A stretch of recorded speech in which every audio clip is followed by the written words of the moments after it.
Good evening, ladies and gentlemen. This is Christopher Lowry and Cameron Anderson, the Brushfire Mind.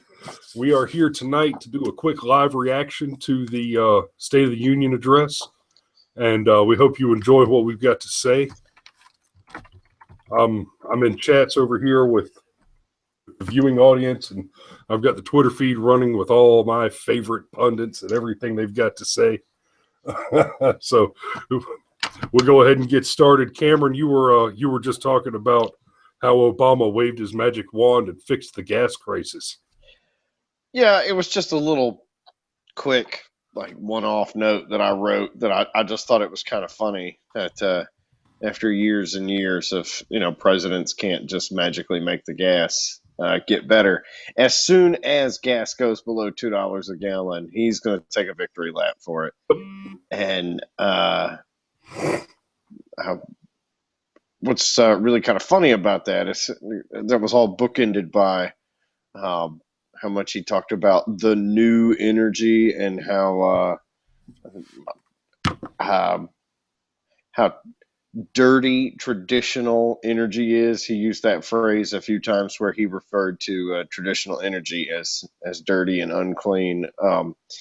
He also made mention of we need to change the way coal and oil is managed to reflect the cost of the taxpayers. Like that sounded terrifying and open-ended. Let's see. Other stuff I just kind of chuckled at. All the victory laps for killing Ebola. That was awesome. Like that was all us guys. That wasn't crisis management in Africa at all. No. We showed up and we're the great white savior. And of course he spiked the football on Osama again. And that just God, that puts a burr in my ass. Yeah, but doesn't mention the fact that there are now 14 Americans that we know of, 4 civilians and 10 military personnel that are being held by the Iranians right now. Completely left it out. He and I wrote it. Hammer gun control as much as I expected him to, so I'm a little relieved about that. But it was one of the very first things that he mentioned. Yes, and it was sprinkled in throughout. The thing that he made mention of over and over and over again was a new economy. I've got it written down a few places on my notes and even underlined a few times. But he refers to this new economy as though it is the thing, and to move away from the economic model that he has put into place is backwards and the opposite of progress. And he's already trying to move the ball forward. Like he talked about wage insurance, where you should have enough money to pay your bills. I mean, is that we're going to subsidize housing, or are we just going to raise minimum wage to $15 an hour? And then there were a few things where I guess the thing that is the most shocking to me, I've been paying attention to politics since high school. So I'm really familiar with Bill Clinton giving a State of the Union address. And I am really familiar with George W. Bush giving a State of the Union, and now Obama. And the thing that shocks me about him, that is the biggest difference between him and the two guys before him, is he just can't resist poking people in the eye over and over and over and over and over and over again. All the stuff about it's the food stamp recipients that they didn't cause the problem. The bankers did. That's not just a left-wing talking point. That is that's a thumb in the eye at people that might go, hey, 50 million people on food stamp rolls. That there might be a little bit of fraud going on there or something to that effect. And then just kind of, my notes are all over the place, but so was the president. Like he had 4 big questions, but I wasn't real sure when we transitioned from the first one to the second one, even though he talked about climate change specifically. It was definitely one of his weaker speeches. So I'll just run this down in order as he gave it. He started with low expectations. That was really kind of surprising to me, that the very first thing that he mentioned in his State of the Union was, yeah, this was going to be a long, you know, a long road to hoe, or whatever the exact phrasing that he was. But he started out with the expectations being very low, and then apparently there's a heroin epidemic, because he mentioned it early in his speech. I didn't know that there was a heroin epidemic in the country. I was kind of surprised by that. And then let's see. The four big questions that I have summarized are, how do we give everyone a shot at security in this new economy? How do we use technology for positive for climate change in this new economy? How do we keep the USA safe without being the world's policeman? And how can we make our politics bring out our best instead of our worst? Let's see. I've got it here that okay, if you're claiming the economy is in decline, that is a fiction. You are peddling fiction. So that's clearly a slap in the face at all of the Republican nominees. And it's really funny because Democrats can't really argue with that, but they can't run on it either. Like the picture that he had to paint where, oh, the economy's doing great. It's just everything else has gotten so much harder along with it. You know, it's not the economy. It's just all this other stuff that would normally be related to the economy if it was actually the economy. But it's not the economy. It is not the economy. Yeah. So the things that the president seems to think that we broadly agree on is good education and basic security.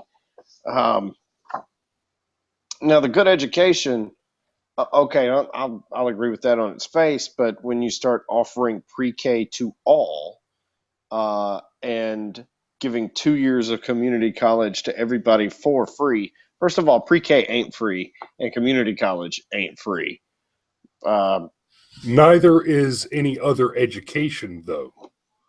So the thing about that is he's just arguing that we need to expand the amount of education that we pay for.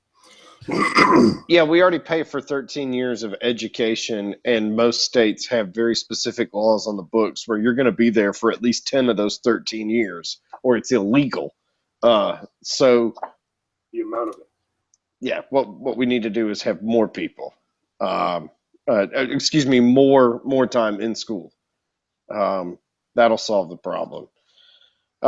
This basic security thing really, to me, harkens back to FDR and the whole chicken in every pot. There was, for a long time, our freedoms were defined as freedom to, the freedom to have free speech, the right to bear arms, the right to assemble.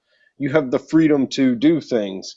FDR spoke of the freedom froms, freedom from fear, freedom from want.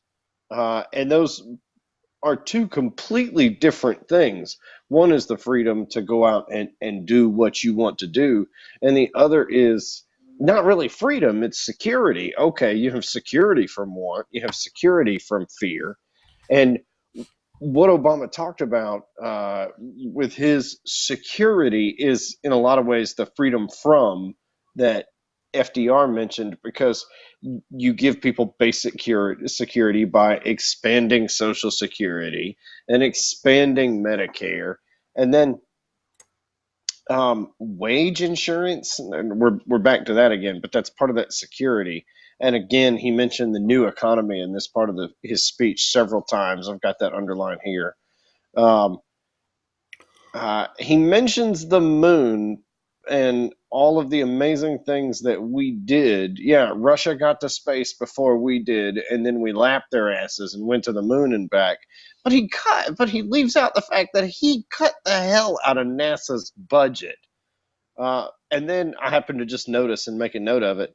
Joe Biden actually seemed to mouth, "I did not know that," when Obama put him in charge of the cancer moonshot. Is that what we're calling this? Is this a cancer cure moonshot?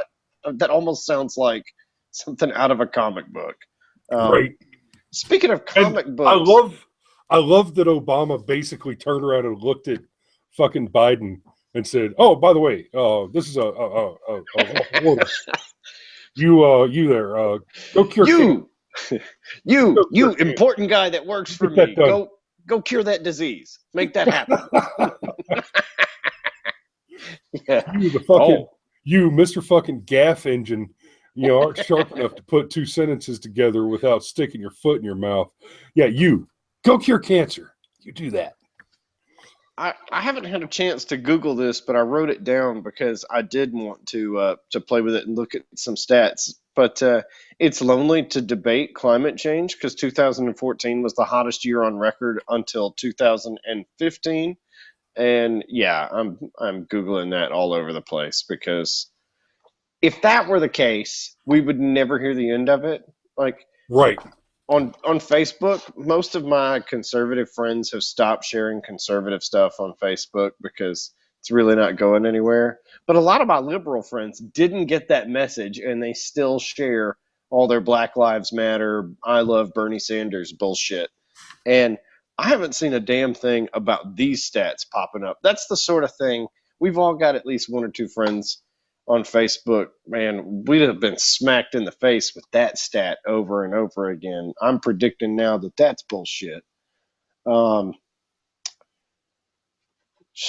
I felt like I heard the crowd gasp as he said the rhetoric about us getting weaker and other countries and our enemies getting stronger. I felt like there was actually a little murmur of dissent in the crowd. He also made this really interesting distinction about ISIS and said that they were definitely a threat to civilians. He didn't deny that, but he made it very clear that as far as them being able to topple a government or change your way of life or fundamentally alter how the world functions, that they did not possess that capability. And he didn't use those words so much, but he was very, very clear and very specific in his language that the only thing ISIS can really hurt is civilians and individual groups of civilians, not entire institutions. Right. And he made it a point to describe them as basically dirty idiots riding around in the backs of pickup trucks. Now let me tell you a little something about pickup trucks in the fucking desert. Tanks are tricky because in those fucking deserts, the sand is like baby powder. It gets all over the place. It gets, No. If you're, it is literally the case that in some places there are holes that a man can fit inside of standing up, 6 foot deep and, maybe 3 or 4 feet in diameter. Those exist, but they're entirely filled with baby powder consistency sand. Now think about that. Remember the Princess Bride, the lightning sand? So quicksand, not so much a threat in the real world. Lightning sand will fucking swallow you. Or your tank. These homeboys rolling around in Ford Rangers that we bought them with weapons mounted on. We call them technicals. I've literally seen technicals where there's 4 dudes standing in the back of the technical, each manning a 50 caliber machine gun. It's the Russian made model. It's called a Dishka. Every now and then you'll see them get their hands on an actual fucking a Browning Maudus, but not very often. It's usually a fucking Dishka. Let me just say that again. 4 men on the back of a Ford Ranger manning 50 caliber machine guns. That's 4 50 caliber machine guns. Think about the bed of a pickup truck. It's got those 4 post holes in it for attaching accessories. They just stick a metal rod in there and mount their gun to it. So you got 4 dudes running around, machine guns pointed in all directions, and they will shit hurt right down your throat.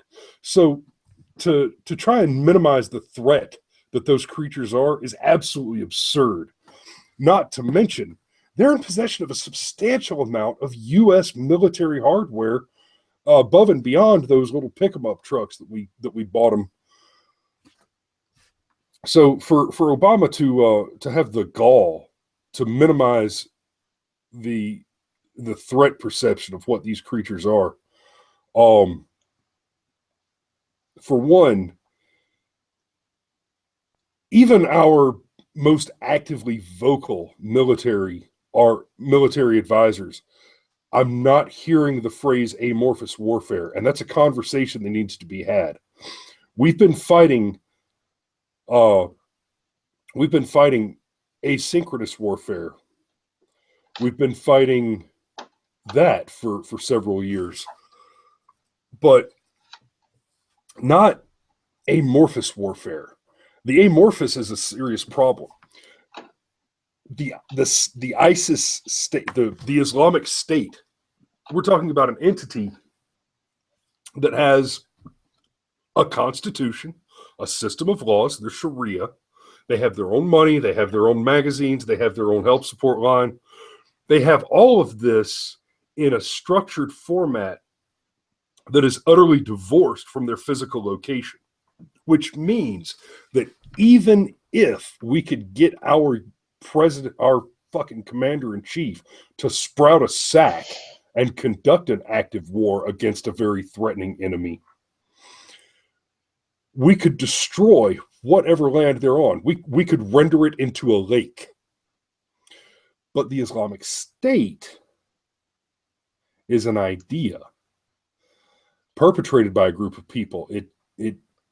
It's another piece of the macrophage, the thought virus that self-perpetuates and corrupts man. That makes it a problem, because now we live in a world basically of body snatchers. We live in a world where anybody you know could all of a sudden just be radicalized. Because you think about these, the San Bernardino guys, they may have never actually talked to anybody in ISIS, but they conducted their activities absolutely in support of ISIS. That was their state. They made those statements.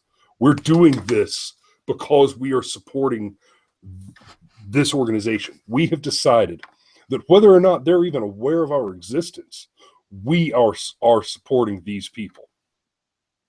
That's amorphous warfare. It's as if we're surrounded by the body snatchers. Anybody you know could just suddenly go the other way. Yeah, but it's probably more likely to happen if they were born in Pakistan than if they were born in South Carolina.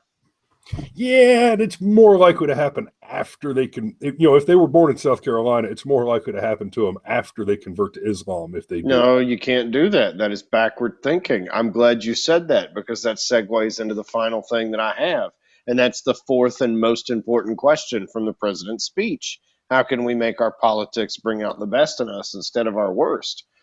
I really felt like all the stuff about, for example, his anytime we target a specific religion, we're going backwards, not forwards. Man,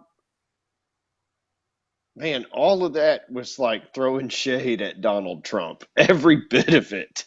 Like the entire last 10 minutes of his speech was just, fuck you, Trump. Fuck you, Trump. Fuck you, Trump. That is like,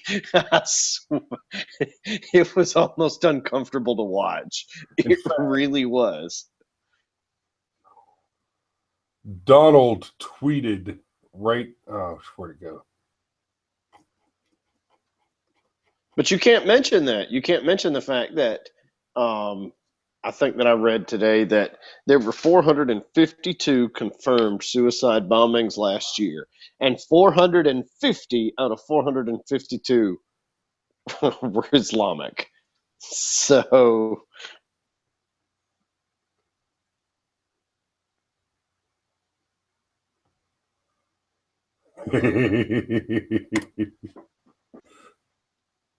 Wait. Where is it? So right there, about halfway through the speech, Trump just tweeted his poll numbers.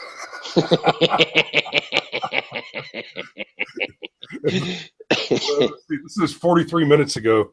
So actually, that wasn't even halfway through the speech. That was almost at the end. So while Obama was throwing all that shade, it did not go unnoticed because Trump straight tweeted his poll numbers. Trump 36, Cruz 19, Rubio 12, Ben Carson 6, Bush 6, Huckabee 4, and it just keeps going down from there. That's the newest CBS poll. So yeah, Trump just slung that out there. Obama's like, fuck Trump, fuck Trump, fuck Trump. Here comes Trump. Yeah. Big numbers.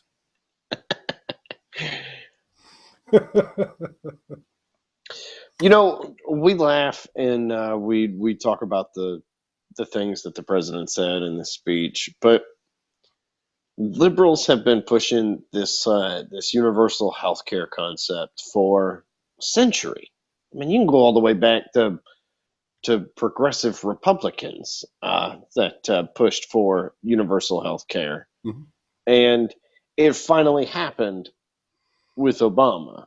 So, I mean, do we see in our life? I mean, I'm telling you, man, I have it underlined. Wage insurance? Like, who the fuck defines that? Who sat around and said, you know, if people just had wage insurance, I sell insurance, okay? You don't need your wages insured. You need to go to work and do a good fucking job. Well, that is like 90% of your job security right there. I sell disability insurance. Among all the other policies I sell, disability insurance is one of them. And there are some quirks in disability insurance. For example, if you're in certain highly skilled professions, then you're more likely to be eligible to purchase what they call own profession disability, which means that you cannot be employed again in your own profession. Like if you're a pianist and you had your fingers cut off, well, you're probably not going to be a pianist anymore. Or if you were, you know, a runner and you lost a leg, you may not get back into the sport. Yeah, I mean, yeah, there are amputee hero stories and all that, but that's beside the point. So, I mean, that's why I find it kind of confusing, because how is this idea of wage insurance? How is that different from? How is that not either unemployment insurance or disability insurance? How is it not? How is wage insurance different from one of those two things? It's not, because it's not insurance at all. Again, he's borrowing a trick from FDR. FDR knew that people would not want some of his programs. Like, people did not want welfare as bad as folks legitimately needed it during the Great Depression. He knew that people would not want a thing called welfare. So Right. he changed the name of the thing called welfare to a thing called assistance. And people were much more receptive to taking assistance than they were to taking welfare. Well, you could argue that subsidized housing and minimum wage increases just have not gained a lot of traction. So we could maybe fight for these same things, only now we call it wage insurance, because that sounds so much better than all that other liberal bullshit.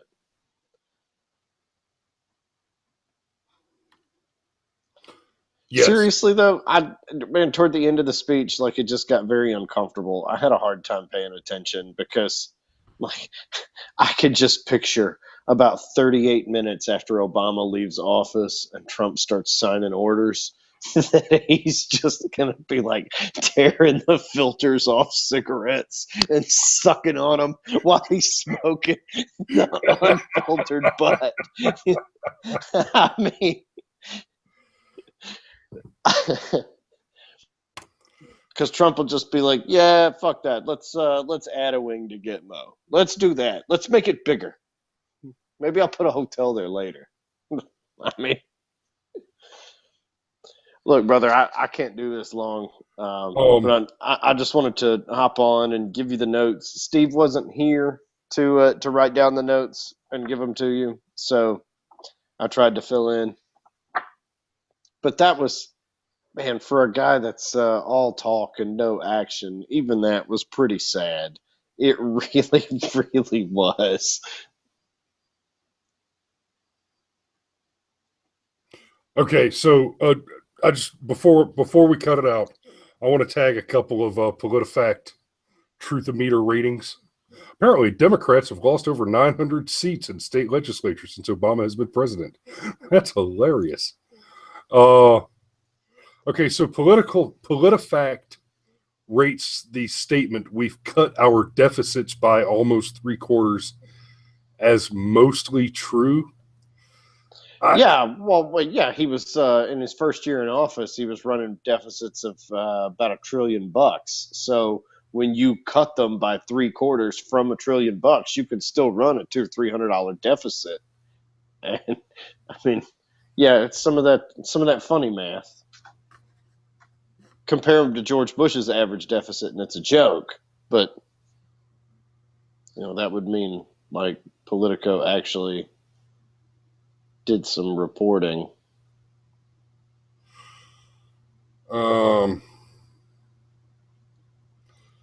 Yeah, I'm looking at Politico right now, and I'm thinking these guys are. They're inside the Beltway guys who do what they do. Yeah. You sort of have to take Politico with a grain of salt. They're like the Rita Skeeter of the political journalism world. They exist to sell themselves. They're the inside track. Obama's statement, "A violent felon can buy," this wasn't in the State of the Union. This is from last week, but Obama said a violent felon can buy a gun over the internet with no background check, no questions asked. Politico rates that statement mostly true and caveats it with the phrase "possible, but a little complicated." No, it's a bald-faced lie.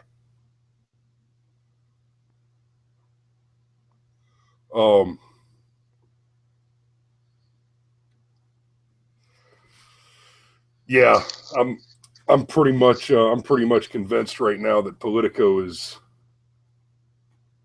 wow, they are just the fuck off the deep end.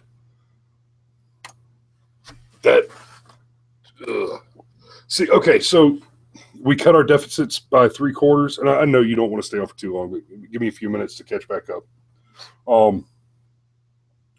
Because you've had a lot. You've said a lot there. I'm sorry. So, no. It's good. Let me just no, that's cool. Let me just dominate everything. That's fine. No, it's cool. No, I know. Now it's your turn to shut the fuck up. So, deficit cut by 3/4. It doubled in his first term.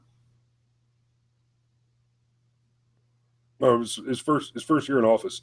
The deficit nearly doubled from the previous year under some pretty substantial executive orders. So he's almost reduced the deficit back to the Bush level. That's an accomplishment, apparently. He definitely dug directly into the class warfare pretty early. And I want to talk about this PreK for all thing a little bit. I have several problems with that. I'm all for a child getting a good education. PreK for all? So you want to take more of my money away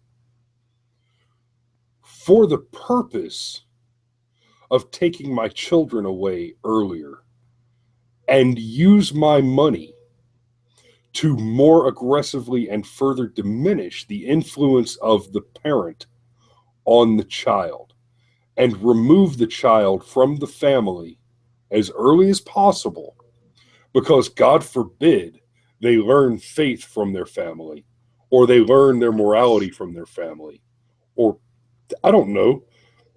Maybe I'm a little biased because my 5-year-old can fucking read, but and And no, she did not get that out of a public school. We sent her to a public school reading. And that little experiment is in its death throes. Fuck. Anyway, so the pre-K for all thing, they take more of my money so that you can further diminish my influence on my children by forcing me to put them into, by forcing me to pay a babysitter to take them off my hands against my will. That's free pre-K for all. Oh yeah, because it will not be. It will be against the law to keep your child out of pre-K, just like it would be against the law to keep your child out of school now. Yep. Oh yeah. I got a good buddy. I got a good buddy who homeschools his kids, and this guy's rolling in fucking money and brilliant guy. And he homeschools his kids. I think he's got 5 that he's homeschooled. A couple of them are already grown ass adults out in the world working and doing their thing. But he pulled them out of public schools and went to homeschool because he decided one time that he was going to close down his offices, take a 2-week vacation, piled the family up, and went to Europe. Or I think he went to Europe somewhere and went touring Spain for a couple of weeks. And when he got back, the school threatened to expel the children or hold them back a year and all this crazy crap about attendance. And he said, I'm an American, right? I'm home free. I could do what I want. So you're fired, public school. You are fucking fired. He pulled him out. He's been homeschooling him ever since. It seems to be working out great. And I'm taking some pages from his fine example. Now, let me tap over to the insurance. He talked about health insurance. He said 18 million people gained coverage. Let's assume for just a moment that number is not entirely fallacious. Unless I'm mistaken, that's half, give or take, of the of what he promised to do. So let's assume that everything about the ACA, for just a moment, is wonderful and it's all coming up daisies and everybody's health insurance is gotten much more affordable and all of that wonderful stuff. If all that were true, 18 million is half what he promised. Now, let's get to how all that's not true. So, on average, well, first, okay,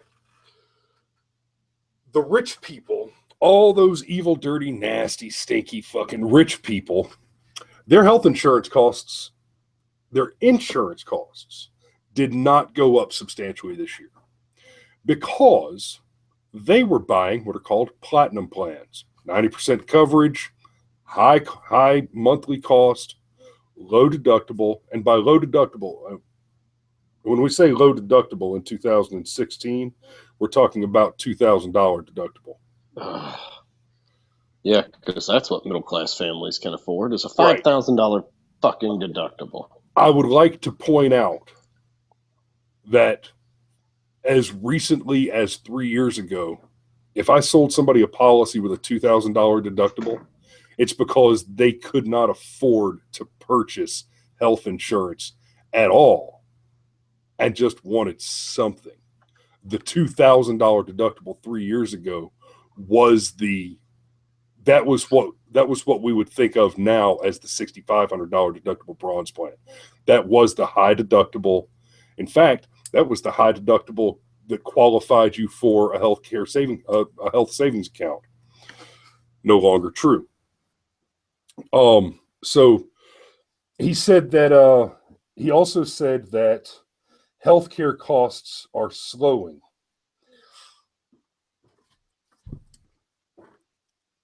This president ran on a platform of healthcare reform, got into office, and then passed an insurance law.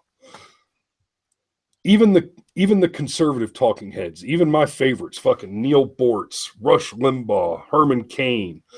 I like to listen to those guys. They're entertaining, but they're really missing a trick here. Hell, our fucking politicians are missing a trick here. Obama said he wanted to pass health care reform and then wrote an insurance law that has nothing to do with the healthcare industry. All it does is govern health insurance. And it governs a few other industries that are tangential to the healthcare industry, like adding additional taxes to medical devices, things like that. But the law itself doesn't govern healthcare. It's an insurance law. That being said, he claimed that health care costs are slowing. For starters, health care costs are not slowing. That statement's entirely fallacious. But the costs that should have been controlled by an insurance law would be health care insurance, health insurance costs. Now, those premiums have risen on average about 300%.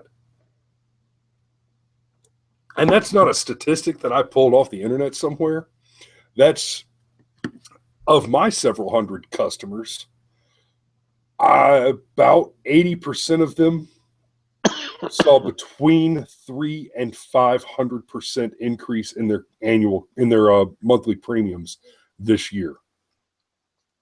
Many of them had to choose to take a lower coverage amount so that they could reduce the cost to something more affordable, like $300 or $400 a month. I literally have people making, I know people who are making less than $3,000 a month and paying $400 or $500 a month for the health insurance. And I guarantee you, I could have had the same people covered for $100 a month 3 years ago. And that's with a deductible for thousands of dollars and all the copays. And then it doesn't even pay for 100% of the health care. You still got your 20% you got to pay for after all that. Oh, no. If you've got a $6,400 deductible, you're on a bronze plan. On a bronze plan, after your $6,400 deductible, you're paying 40% of everything. Oh, because that's good. Because Bronze that's plan awesome. is 60/40. So at the bronze level, you have a $6,400 deductible. You pay 40% after the deductible, up to another $6,400. Once you have come out of pocket about $12,800, then the insurance pays for everything.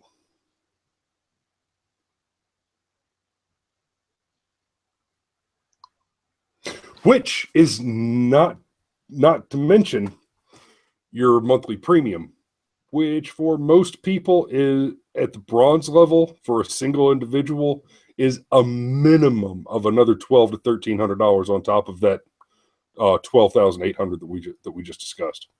That's the bronze plan. But it's subsidized. You get all those tax credits. It doesn't really cost that much money. Oh no, it actually costs that much money. No, but the government paid for it. Oh, good luck. I can't maintain it. Yes, I know. I was trying to be sarcastic so you could bounce off of it, but I just can't. A bronze plan, on most bronze plans, your copay to see a doctor is phrased no cost or no charge after deductible. Which means that until you have paid your $6,400 deductible, you are paying the full cost, the full price of the doctor visit out of pocket. Sorry, that one hits me pretty hard because, well, we were screaming it. Hey, if you let this shit pass, everybody's health insurance is going to fly up through the fucking roof. Don't do it. But no, and of course all the Dems are just surprised. Oh my God, it's getting so expensive. I wonder why that happened. Yeah, it's called math. We did math before. We told you what the math said. The math said it's going to increase health insurance costs 1,000%. Hey, health insurance costs have gone up 1,000%. Did I tell you about the guy that I met while I was out cold calling? And so I'm Cameron. I'm with blah, blah, blah, blah insurance company. just out cold calling, and the guy's like, "Oh, hey, do you do healthcare?" And I said, "No, I'm sorry, we don't offer Obamacare." And he stopped me. He said, hey, hey, don't call it Obamacare." And I was kind of befuddled. I was like, "Well, what do you want me to call it?" He says, "We don't call Social Security FDR care." I was like, "Well, no, we don't, but okay." Uh, and I would have just let the conversation go.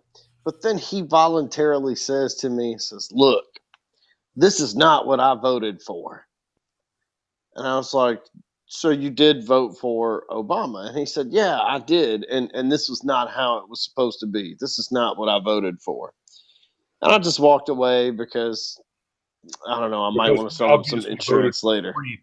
he obviously voted for free health care. Yeah, like I wanted to ask him, I said, "Buddy, what the hell did you vote for then?" Because again, I'm with you. Been screaming for years. I said, "Look, you can't force insurance companies to take more risk and expect their prices to go down. That is just not how it works." Um, and of course, you knew it, and I knew it, and anybody again who could do the math knew it. But yeah, that guy just really kind of blew my mind. This is not what I voted for. Don't. But at the same time, he's all offended that I'm calling it Obamacare. And I said, "Look, man, it's either awesome and you want it in the pantheon of great legislation next to FDR and Social Security, or it sucks because it's not what you voted for. It can't be both." Liberals, this is your mindset. Anyhow. Well, and I mean, part of the liberal platform, part of the liberal mindset, part of their worldview and their understanding of the world is that their ideas are good ideas, and if they don't work when they're put into practice, it's because humans are fallible, or it's because some dirty conservative just worked so hard to put a stop to it. And The inherent flaw is never in their idea. right. It's always in the circumstances surrounding it. Now, he mentioned something about in the Middle East, these are conflicts that date back millennia. Not only is that true, but he says it like it's just small tribal infighting between little bitty clans and tribes and groups. You got to remember that when you're talking about violent Muslims, jihadists, ISIS is an organization of Sunni Muslims. This is the same dogma, the same practice of kill or convert that basically exterminated the Zoroastrianists of Persia and more or less collapsed the Persian Empire on an Islamic version of the Crusades. These are the same Sunni Muslim dogmatic adherents that perpetrated the initial violence and aggression that precipitated the actual Crusades.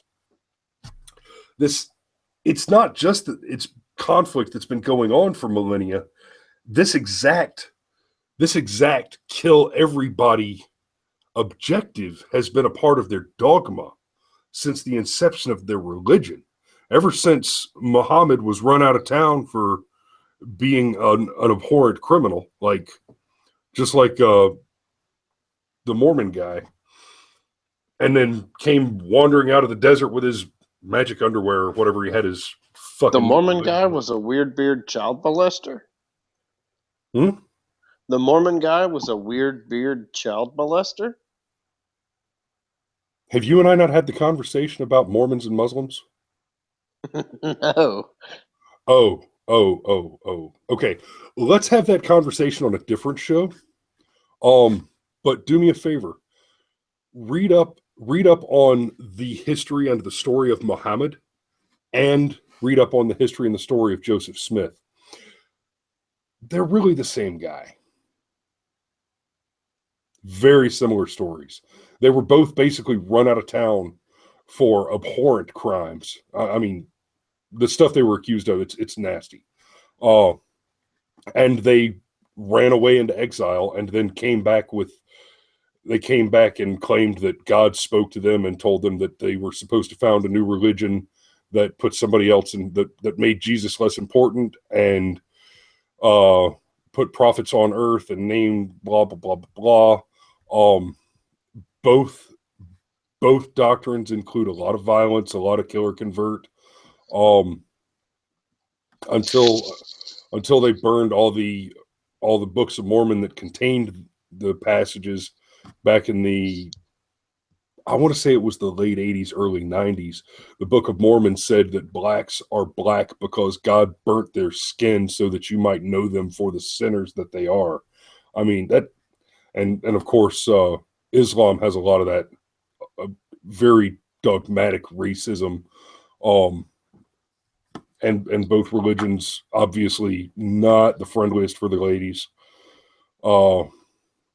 Multiple wives, all that stuff. Yeah, they're definitely very much parallels. Mormons are basically Muslims that look like us. I know with the beard, I kind of look like a pale Afghani, but just stop. I get away with it because they're all 3 feet tall. Then, okay, next comment. He said we need to get away from politics that target race or religion, like Trayvon, Baltimore, Ferguson. Yeah, I could go on. I just wanted to point that out. It's like, oh, Obama, you want to get away from things that target race and like Trayvon, Baltimore, Ferguson, but where were you on the little white girl that got murdered in California? Where were you on any of that shit? On any of the other stuff?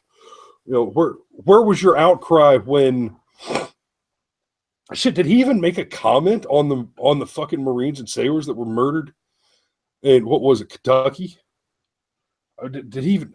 Well, he sure as fuck didn't open his mouth about the 10 that are in custody right now. How does that escape you? How does that fucking get away from you, you son of a bitch? And then he started talking about the most important thing. That's where my notes end. Now, let me see. Let me just run back and make sure. Oh, the most important thing was that he was going to spend the last 10 minutes of his speech throwing shade at Trump. Yeah.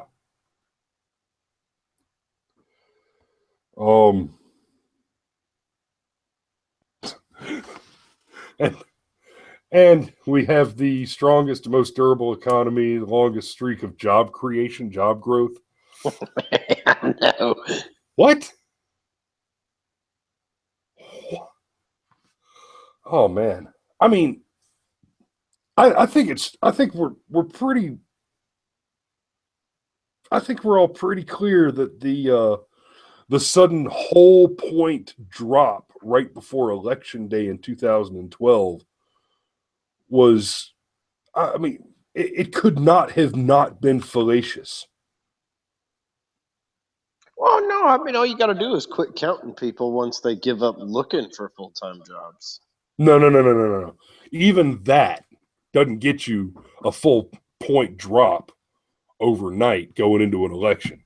The day before an election, you don't suddenly have 30 million people go get a fucking job. Maybe I look at it from the insurance perspective, where all commingling is commingling. It doesn't matter if it's $1 or $1 million. It's a felony because it's commingling. The numbers were always funny. They were entirely funny from the beginning.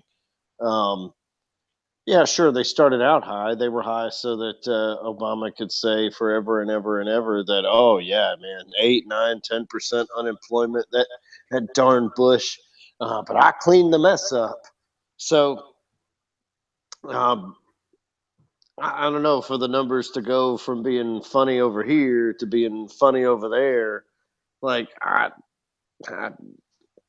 mean, I get it. It was a whole point drop, uh, just right around the corner from the election. It was very, very, very suspicious. You're talking about Rush Limbaugh. I actually remember him making some very pointed comments about that exact thing when it happened. Um, but I don't know. It just never struck me because the numbers on that were always cooked. Do you think perhaps there was some volition to the early rapid rise in Obama's first 2 years? There was a rapid rise in the deficit. There was a rapid rise in unemployment and all those things. You think maybe that was done deliberately so that he could wave a finger back at Bush? And then if you can fake it's all fucking wrong, then it's real easy to wag the dog back in the other direction. That is a. Did we have 4 years of intentional false recession to create the illusion of a successful recovery from a recession to catapult him into the 2012 election? Well, this is the successful recovery, the new economy that he spoke about over and over and over again. This is what it looks like. The new normal is for there to be almost 100 million people that don't have full-time jobs. That is just the new normal. Now, I don't know how you square that with 5% unemployment, but whatever. Again, with the funny math, don't tell me you got 100 million people, 90 million people, able-bodied that don't have jobs in a country with a population of 300 million, and our unemployment's at 5%. Right. 33 equals 5. Yeah, no, that's right. 1/20th of our country or 1/3 of our country. You know, it's all less than half, and it's all relative anyway. So, the only other thing, and I'm kind of shocked that you didn't pick up on it, Obama actually claimed that healthcare for vets was improved. Other than that whole VA scandal thing, that was totally no, true. I missed that. I must have been chewing something. I don't hear so good when I'm chewing because my VA benefits haven't come through with my fucking hearing aids yet.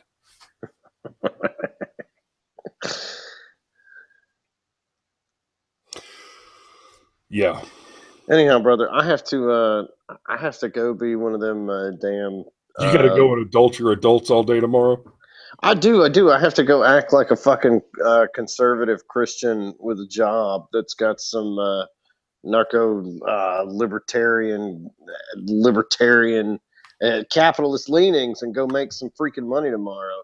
Had a pretty darn good day in the insurance industry. I made my whole week today. So yeah. But because I'm a grown up, I still have to get up and go do it all again tomorrow anyway. But this was fun. I've got to adult until lunch, and then I've got to college until I'm ready to go to bed. Yeah, have fun with that. Actually, I've got to do some colleging before I go to bed tonight. So, all right, ladies and gentlemen, this has been the Brushfire Mind treatment of the State of the Union address. Thank God's the last State of the Union address from President Barack Hussein.